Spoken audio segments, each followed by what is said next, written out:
Seigneur, ta parole est grande, elle demeure à jamais. Ta parole est infaillible, rien ne peut la souffrir. Bienvenue chers spectateurs et bienvenue à tous nos spectateurs dans le monde entier pour un nouvel épisode de l'émission d'études quotidiennes Toute la Bible. Nous sommes toujours dans notre étude des livres de l'Ancien Testament. Dans l'émission précédente, nous avions terminé d'étudier le livre de Jérémie. Mais aujourd'hui, nous aborderons le livre des Lamentations de Jérémie. Permettez-moi d'accueillir notre invité, le serviteur du Seigneur qui est avec nous dans le studio, Frère Youssef Riyad. Bienvenue, Frère Youssef. Merci beaucoup, frère. Bienvenue également à nos invités, enchanté de vous accueillir. Quelques instants, chers spectateurs, et nous commencerons notre étude de ce jour.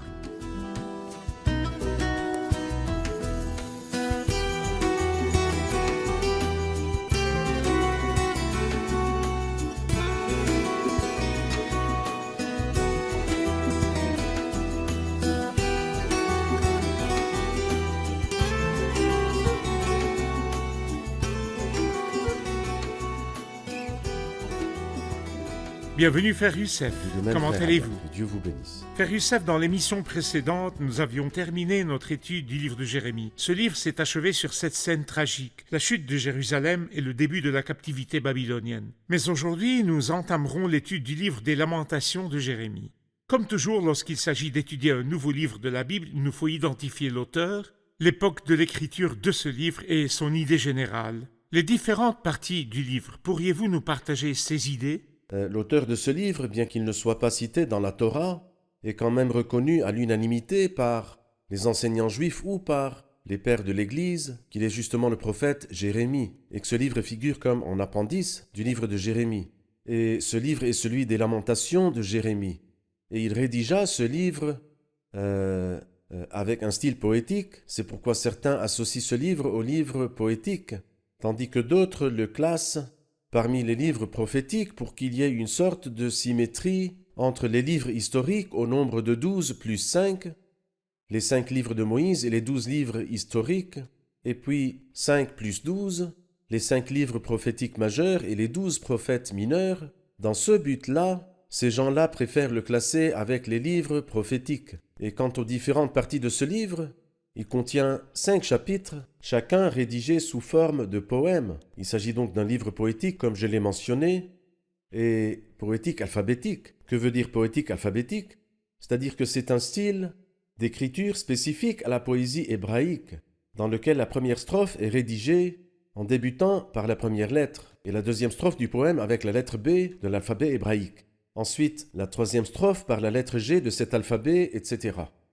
Ainsi, ce livre est rédigé par ce style, et cela s'applique au chapitre 1, au chapitre 2 et au chapitre 3, 4 et 5. Et vous noterez ici que les chapitres 1, 2, 4 et 5 se composent de 22 vers, qui sont donc ici les 22 versets, tandis que le chapitre 3 de ce livre est plutôt composé de 66 versets, où chaque lettre alphabétique est répétée 3 fois. 3 fois par 22. Tout à fait, 3 fois 22. C'est-à-dire que la lettre A compose le premier, le deuxième et le troisième verset. Et puis la lettre B pour le quatrième, le cinquième et le sixième verset, et la lettre G, etc. Donc c'est le style d'écriture de ce livre magnifique. Et on note que le titre Lamentation de Jérémie figure comme dans la traduction Septante. Cependant, d'après l'origine hébraïque, il a pour titre Comment ? Parce que le titre d'un livre était toujours la première phrase ou le premier mot de ce livre. Donc le premier mot était Comment ? Et c'est pour cette raison que ce livre a été intitulé Comment ? Et nous remarquons le mot Comment au chapitre 1, Et au chapitre ensuite 2, au chapitre 2, Comment ? Et puis au chapitre 4, Comment ? Et si nous remarquons que 1 plus 2 et plus 4 est égal à 7, ce qui est en fait l'un des nombreux septuples de la Bible sainte. Ces septuples qui imprègnent la Bible tout entière. magnifique. Vous avez mentionné l'auteur et nous avons appris qu'il s'agissait de Jérémie. Vous avez également fait référence à son contenu ou à son thème qui est une lamentation sur Jérusalem. Et vous avez aussi évoqué la structure linguistique liée à l'alphabet hébraïque. Merci de bien vouloir commenter les sujets de chaque chapitre, la répartition de ce livre. Eh bien, le chapitre 1 nous décrit Jérémie déplorant la ruine totale de Jérusalem.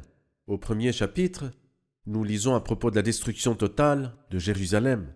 Tandis que le deuxième chapitre mentionne la même idée, mais il nous dit en plus que ce qui est arrivé à Jérusalem est le résultat de la colère de Dieu. Cela n'est pas arrivé par hasard à cause de la férocité de l'ennemi, mais parce que le Seigneur était en colère. Le chapitre 3 nous raconte les peines de Jérémie et sa supplication au Seigneur de faire miséricorde.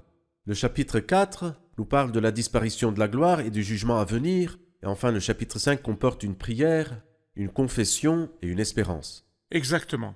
Frère Youssef, quand nous lisons dans ce livre, nous découvrons que parfois il parle de Jérusalem. Dans tous les cas, il mentionne Jérusalem.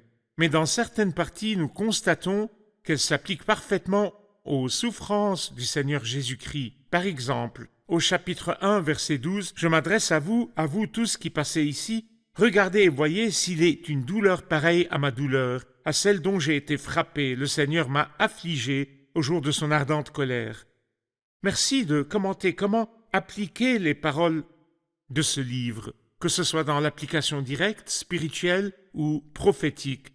Parlez-nous à qui s'adressent ces 3 niveaux d'application. Eh bien, l'application directe est claire. Le prophète Jérémie aimait beaucoup son peuple, il aimait tellement Jérusalem. Mais il a vécu dans un temps dur. Il a prophétisé courageusement à propos de la destruction de Jérusalem et de sa ruine à tel point qu'il en subit les conséquences et en souffrit, comme nous l'avons lu dans son livre. C'est-à-dire qu'une fois il fut battu, ses jambes furent mises dans les fers, il fut jeté en prison et jeté dans la fosse et noyé dans la boue. Jérémie endura tout cela car il parlait avec toute vérité et avertissait son peuple parce qu'il l'aimait. Et voilà que Jérusalem est tombée, alors que doit-il faire? S'en réjouir? Au contraire, il l'a lamenté et il l'a pleuré. Il est l'auteur de la célèbre citation « Oh, si ma tête était remplie d'eau, si mes yeux étaient une source de larmes, je pleurerais jour et nuit les morts de la fille de mon peuple. » Et personne ne l'a surpassé dans sa souffrance à l'exception du vrai homme de douleur, notre Seigneur Jésus-Christ, dont nous parle Luc chapitre 19, verset 41, « Lorsque le Seigneur, à lui toute la gloire, a vu la ville, il l'a pleuré. » Et l'expression utilisée n'est pas verser des larmes, mais plutôt éclater en sanglots, c'est-à-dire qu'il a pleuré à haute voix. Et tous ses disciples l'ont entendu pleurer, alors qu'ils regardaient Jérusalem sans dire aucun mot. Ils ne faisaient que contempler la ville et pleurer sur son sort. Cela concerne l'application directe. Jérémie est triste pour Jérusalem. C'est vrai. Mais il y a une application prophétique. Et il est très important pour moi de savoir que la Bible sainte est appelée selon la 2e épître de Pierre, La parole prophétique. la parole prophétique. Et parce que c'est la parole prophétique, le reste pieux du peuple à l'avenir endurera ses tristesses, et son chagrin ne sera pas moindre que celui de Jérémie. Et certains ont dit que nous pouvons percevoir ce que ressentira ce reste pieux dans l'avenir dans 3 poèmes. Le premier poème, et je ne parle pas ici, je veux dire, d'un ordre littéraire. Exact. Alors le premier poème qu'ils vont apprendre et dont ils vont comprendre le sens, c'est les lamentations de Jérémie.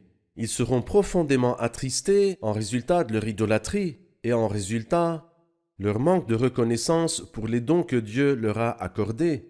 Ensuite vient le 2e poème, à savoir le livre de l'hymne des hymnes, ou le cantique des cantiques, où nous voyons les traitements d'affection, les traitements d'amour de Dieu envers cette nation, son amour éternel pour cette nation, et nous constatons que dans ce livre, c'est la mariée qui commence à parler et non pas le marié, parce qu'il est venu et a sollicité leur affection, mais malheureusement ils l'ont crucifié. Et c'est pour cette raison que c'est elle qui commencera en disant qu'il m'embrasse des baisers de sa bouche. Quant au 3e poème, c'est le meilleur pour la fin, la couronne de tous les autres, et c'est le psaume 45.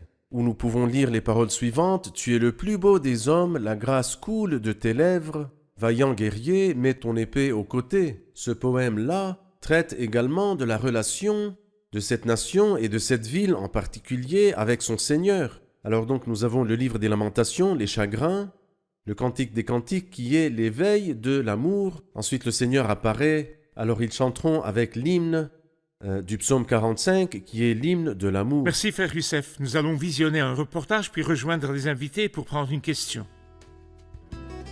Il est clair que le livre des Lamentations est empreint d'émotion et de tristesse. Et il est évident et naturel que ce livre des Lamentations vient juste après la prophétie de Jérémie. Dans ce petit livre, le prophète Jérémie nous dévoile ses pensées et ses sentiments les plus intimes. Ce sont les Lamentations de Jérémie. Feu Dr Alexandre White Un éminent exégète de la parole de Dieu déclare « Il n'y a rien de semblable aux lamentations de Jérémie dans le monde entier. Il est vrai qu'il y avait de la tristesse et du chagrin à chaque époque et dans chaque pays. Mais aucun prédicateur ou auteur n'est encore né qui ait un cœur aussi plein de tristesse et du chagrin que le prophète Jérémie. » Le livre indique clairement que le péché et la rébellion en sont la cause et que les malheurs et la captivité en sont la conséquence. Nous aimerions connaître le verset clé de ce livre. Frère Youssef, dans quelques livres, nous trouvons des versets clés à travers lesquels nous comprenons le fil conducteur du livre. Est-ce le cas pour le livre des Lamentations? C'est-à-dire si je devais choisir un verset clé qui exprime le contenu de ce livre tout entier, ce serait au chapitre 2, le verset 5 et le verset 6, quand il dit « Le Seigneur a été comme un ennemi, il a englouti Israël ». Ensuite, il dit « L'Éternel a fait oublier dans Sion les fêtes et les sabbats, et dans sa violente colère, il a rejeté le roi et le prêtre. » C'est exact. C'est qu'il y a une situation de tristesse et qu'il n'y a pas de saison, pas de festivité et pas de dignité. Tout est perdu à cause du péché. Et Dieu a traité son peuple en raison de ses péchés comme on traite avec un ennemi. Tout à fait. Permettez-moi de lire quelques versets du chapitre 1. Allez-y. Comment est-elle assise solitaire, cette ville si peuplée? Comment cette grande entre les nations est-elle devenue semblable à une veuve? La souveraine parmi les États est réduite à la servitude. Elle pleure durant la nuit et ses joues sont couvertes de larmes. De tous ceux qui l'aimaient, nul ne la console. Tous ses amis lui sont devenus infidèles. Ils sont devenus ses ennemis. Juda est en exil, victime de l'oppression et d'une grande servitude. Elle habite au milieu des nations et n'y trouve point de repos. Tous ses persécuteurs l'ont surpris dans l'angoisse. Les chemins de Sion sont dans le deuil, car on ne va plus à la fête. Toutes ses portes sont en ruine. Ses prêtres gémissent. Ses vierges sont humiliées et éprouvent de l'amertume. Ses oppresseurs triomphent. Ses ennemis sont en paix, car le Seigneur l'a humilié à cause de la multitude de ses péchés. Ses enfants ont marché captifs devant l'ennemi. La fille de Sion a perdu toute sa splendeur. Ses chefs sont comme des cerfs qui ne trouvent point de pâture et qui fuient sans force devant celui qui les chasse. Au jour de sa détresse et de sa misère, Jérusalem s'est souvenue de tous les biens qu'elle possédait autrefois. Quand son peuple est tombé sans secours sous la main de l'oppresseur et personne pour l'aider, ses ennemis l'ont vu et ils ont ri de sa chute. Frère Youssef, que voyons-nous dans la lamentation numéro 1 quand il a raconté ce qui s'est passé à cette ville, à ce peuple? Eh bien, premièrement, les paroles du chapitre 1, verset 2 sont vraiment émouvantes. Elle pleure durant la nuit et ses joues sont couvertes de larmes. Parmi tous ceux qui l'aimaient, pas un ne la console, et cela se répète dans le verset 9.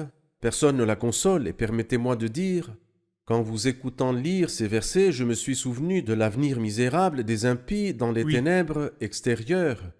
C'est là qu'il y aura des pleurs et des gémissements de dents. Ainsi les ténèbres s'abattront sur tous les impies, et il y aura des pleurs en permanence pour l'éternité et personne pour les consoler.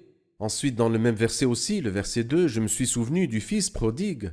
Comme le fils prodigue, tant qu'il avait de l'argent, avait beaucoup d'amis et de personnes qui l'aimaient.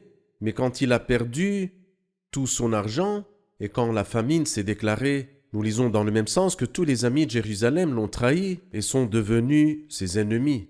Parmi tous ceux qui l'aimaient, pas un qui la console. C'est donc la même image, misérable et tragique, que le Seigneur a mentionnée dans Luc 15 concernant l'enfant prodigue, qui a choisi de s'éloigner de son père et il a pris sa part d'héritage, a gaspillé son argent en menant une vie de débauche et quand il eut tout dépensé, la famine sévit et l'humiliation frappa. Mais ce qui est très beau, c'est que l'enfant prodigue est revenu chez son père. Et c'est ce que nous espérons pour tous ceux qui se sont égarés, qu'ils reviennent parce que le Seigneur continue d'ouvrir ses bras jusqu'à présent. C'est vrai. Pourtant, c'est une situation pitoyable. C'est vrai. La situation de Jérusalem, dans ce cas, est pitoyable.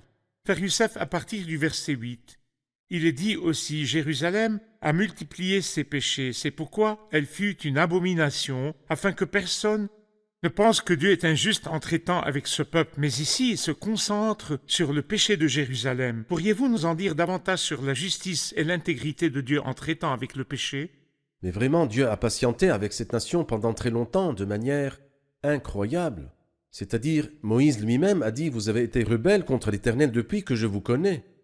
Après avoir quitté la terre d'Égypte, Dieu les a nourris de la manne et a fait jaillir de l'eau du rocher. Au même moment, ils fabriquèrent un veau d'or autour duquel ils dansèrent en disant « Voici tes dieux qui t'ont fait sortir d'Égypte ». Puis Dieu les supporta patiemment pendant l'époque des juges et ensuite à l'époque des rois, jusqu'au dernier d'entre eux, le roi Sédécias, combien Dieu était très patient. Et si nous ne lisons que le livre de Jérémie, nous y verrons comment Dieu leur a envoyé, non pas une voix, mais de nombreuses voix, tantôt en envoyant et tantôt en parlant. Mais malheureusement, personne n'a écouté. Et tout péché a une punition. C'est vrai. Un des chanteurs a dit « J'ai failli oublier que le péché a un châtiment ». Donc en réalité, il est bon de nous rappeler et de rappeler les autres que pour le péché, il y a vraiment un châtiment. Tout à fait. Ainsi, lorsque Dieu a traité cette nation de manière si sévère, il a agi en toute justice parce qu'il avait du mal en elle. À partir du verset 12, frère Youssef, il y a des expressions courantes que nous entendons et répétons souvent. Je m'adresse à vous tous qui passez ici. Regardez et voyez s'il est une douleur pareille à ma douleur, dont j'ai été frappé par le Seigneur, qui m'a humilié au jour de son ardente colère. D'en haut, il a lancé dans mes os un feu qui les dévore. Il a tendu un filet sous mes pieds, il m'a fait tomber en arrière. Il m'a jeté dans la désolation, dans une langueur de tous les jours. Jusqu'à la fin de ces paroles, vous avez mentionné qu'il existe 3 applications auxquelles nous pouvons appliquer les paroles de ce livre. Il y a une application directe à Jérémie, il existe une application prophétique liée à la tribulation des nations à l'avenir. Rappelez-moi la 3e application et comment pouvons-nous la percevoir dans ces versets? Eh bien, la 3e application s'applique à l'homme des douleurs, et le prophète Jérémie n'était que le reflet de cet homme de douleur. Et qui est cet homme de douleur? Le livre d'Ésaïe 53 nous dit que le Christ, que le Messie, le bras du Seigneur, était lui-même cet homme de douleur habitué à la souffrance. Et cette scène-là nous rappelle en fait la croix. Lorsque le Christ a été cloué sur la croix, il n'y avait pas de souffrance plus grande que la sienne. C'est pourquoi il dit que cela ne vous arrive pas, à vous qui passez sur le chemin. Regardez et voyez s'il y a une souffrance pareille à la mienne, à celle qui me fait si mal, à celle que l'Éternel m'a infligée le jour où il a déversé toute l'ardeur de sa colère. Quand le Christ a été cloué à la croix, c'était le jour de l'ardente colère de Dieu. Nous lisons dans Nahum chapitre 1 au verset 6 « Qui tiendra contre l'ardente colère du Seigneur? Qui peut tenir devant son ardente colère? La vérité, c'est que ni moi, ni toi, ni personne d'autre, mais il y a une personne, à lui toute la gloire, qui a été capable de se tenir devant Dieu au jour de sa colère ardente. Et qu'a fait Dieu avec lui? Il dit ici, d'en haut, il a lancé un feu dans mes os et il les piétine. Nous savons que dans les sacrifices de l'Ancien Testament, il y avait toujours le feu qui tombait et les consumait.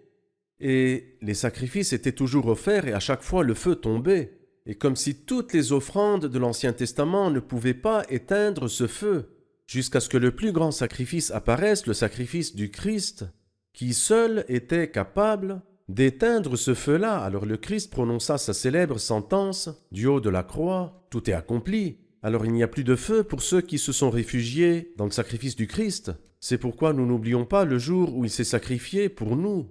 Alors que malheureusement, comme nous le lisons dans les évangiles, les gens regardaient le Christ et le Christ semblait leur dire « Cela ne vous concerne-t-il pas ? Et si cela ne les concerne pas, il me concerne à moi et te concerne bien sûr toi aussi. » Et bien sûr, nous regardons le Christ non pas avec des regards qui sont indifférents, mais avec des regards d'amour et de reconnaissance, parce que toutes ces souffrances étaient pour moi, pour nous. Tout à fait. Je vous laisse pour prendre une question de nos invités. Frère Ayad, en citant le verset 12 du chapitre 1, Frère Youssef a dit que ce verset s'applique au Christ. Je voudrais savoir dans quelle mesure nous pouvons dire que telle ou telle partie s'applique au Christ ou non. Quelles sont les preuves que nous invoquons ou citons pour affirmer que cela s'applique au Christ? La partie que nous intéresse ici, pourrait-on dire que le but de cette lecture est de dire que cette partie s'applique au Christ? C'est une question pertinente, frère Youssef. À quel point pouvons-nous citer des passages qui font référence au Christ? Nous devons comprendre tout d'abord que le témoignage de Jésus est l'esprit de prophétie. Et nous devons comprendre que la Bible sainte ne nous parle pas de personne ni de pays, elle nous parle fondamentalement du Christ. Mais la question reste néanmoins pertinente. Alors dans quelle mesure pouvons-nous citer un verset et dire que ce verset parle du Christ ? C'est quand nous trouvons dans les pages de la Bible sainte ce qui confirme clairement que cela s'est accompli en Christ. Lisez par exemple les 4 évangiles. Est-ce que vous trouvez que le Christ a été pendu et que tout le monde le regardait avec indifférence et sans reconnaissance ? Oui. Oui, nous le trouvons.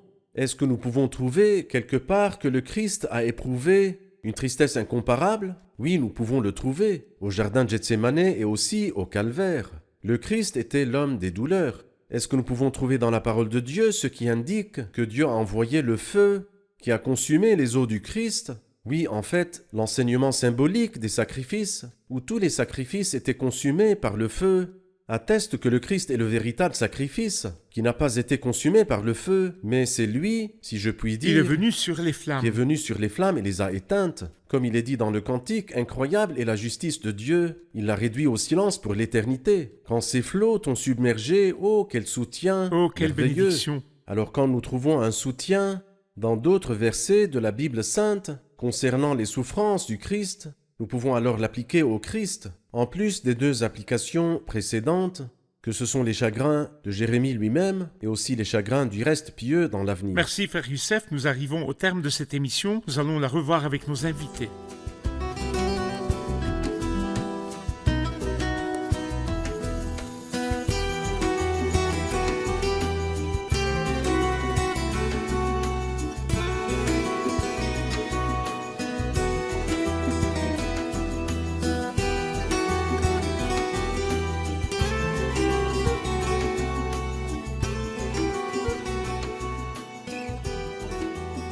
Bienvenue à tous.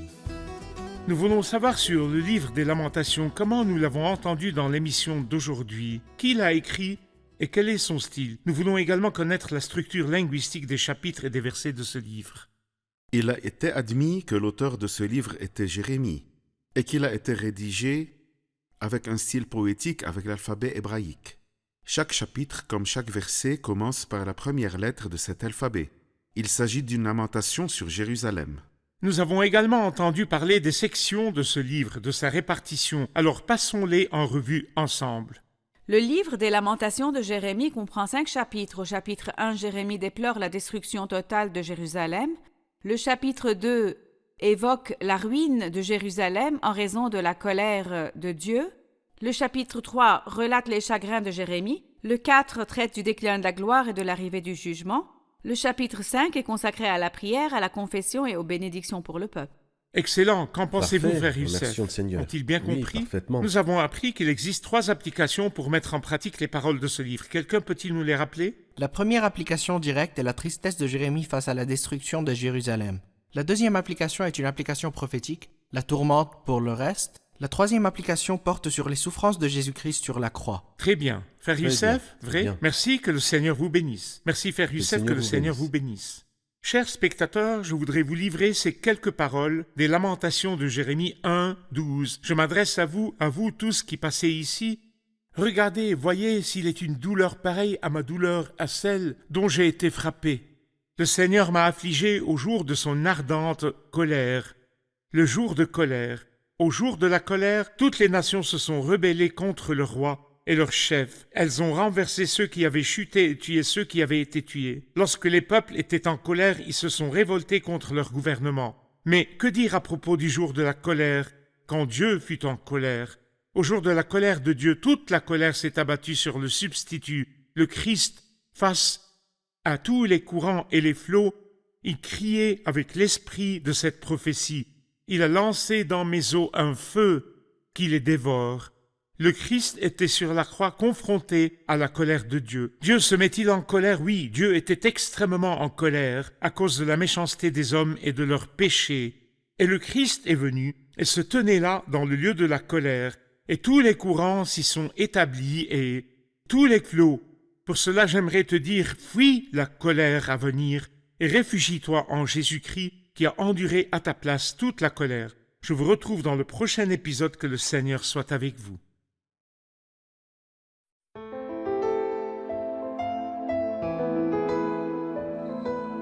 Seigneur, ta parole est grande, elle demeure à jamais. Ta parole est infaillible, rien ne peut la supprimer.